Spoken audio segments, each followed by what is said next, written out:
இன்றைக்கி சிறகடி காய்ச்ச சீரியலில் என்ன பார்க்க போகிறோம். இப்போ வந்து பார்த்தீங்கன்னா மனோஜ் வந்து ஆஃபீஸுக்கு போகிறாரு. அங்கே தான் வந்து பார்த்தீங்கன்னா கணக்கெல்லாம் பார்க்கலாம் சொல்கிறாரு. இதை பார்த்துட்டு வந்து அதிர்ச்சி ஆகிறாரு.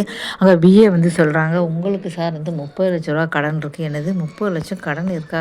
நம்ம ஆஃபீஸ் இதுக்கு தான் போடாதே சொன்னேன், கேட்டியா மனோஜ் அப்படின்னு சொல்லி ரோகிணி வந்து திட்டுறாங்க. இப்போ ஆஃபீஸ் போட்டு பாரு 30 லட்ச ரூபா கடன், இது எப்படி தான் அடைக்க போகிறோமோ அப்படின்னு தெரியல சொல்லி வருத்தப்படுறாங்க. சரி சரி, அங்கே வந்து விஜயா அழுது ஆர்ப்பாட்டம் பண்ணுறாங்க. உடனே பார்வதி பற்றி என்ன நடந்து ஏதுன்னு சொல்லிட்டு உடனே முத்து மீனா எல்லாம் சொல்கிறாங்க. இதை கேட்டு அண்ணாமலை திட்டுறாரு, ஏன் இவ்வளோ வந்து பாவம் பார்வதி எவ்வளோ நல்லவ, அவளே வேண்டாம் சொல்கிறேன்னா நீ கண்டிப்பாக ஏன் இப்படிலாம் பண்ணி வச்சுருக்க சொல்லி அவளை வந்து திட்டுறாரு.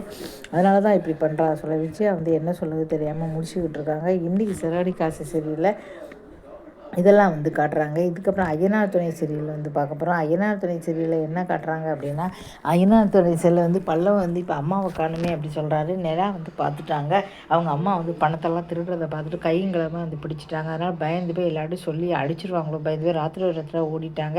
இதனால் பல்லவன் வந்து சோகமாக இருக்காங்க. இப்போ வந்து மெக்கானிக் கடையை வந்து கொடுத்துட்டாங்க. மெக்கானிக் கடையை வாங்கினதுனால வந்து பார்த்தீங்கன்னா எல்லாருமே வந்து பார்த்தா ரொம்ப பாண்டியன் வந்து எல்லோரும் ஹோட்டலுக்கு போய் சாப்பிட்லான்னு சொல்லி எல்லோரும் ஹோட்டலுக்கு போய் வந்து சந்தோஷமாக சாப்பிட்டு ரொம்ப இருக்காங்க. இந்த சமயம் வானதி வேற கால் பண்ணிக்கிட்டே இருக்காங்க.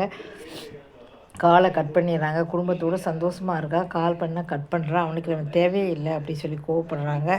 அதே சமயம் எல்லோரும் ஹோட்டலுக்கு போய் சாப்பிட்டு வராங்க. உடனே வந்து பார்த்தீங்கன்னா பல்லவன் வந்து திட்டுறாரு, இப்போ எங்கள் அம்மா வீட்டை விட்டு வெளில போனதுக்கு காரணமே அப்பா தான். அப்போ நீங்கள் என் பக்கம் தானே நிற்கணும், ஆனால் அப்பா பக்கம் நிற்கிறீங்க, உங்களுக்கு அவர் தான் முக்கியமாக, அவரை திட்டுவீங்கன்னு நினச்சேன், உங்களுக்கு உண்மையிலே பாசமே இல்லை அப்படி சொல்லி திட்டுறாங்க.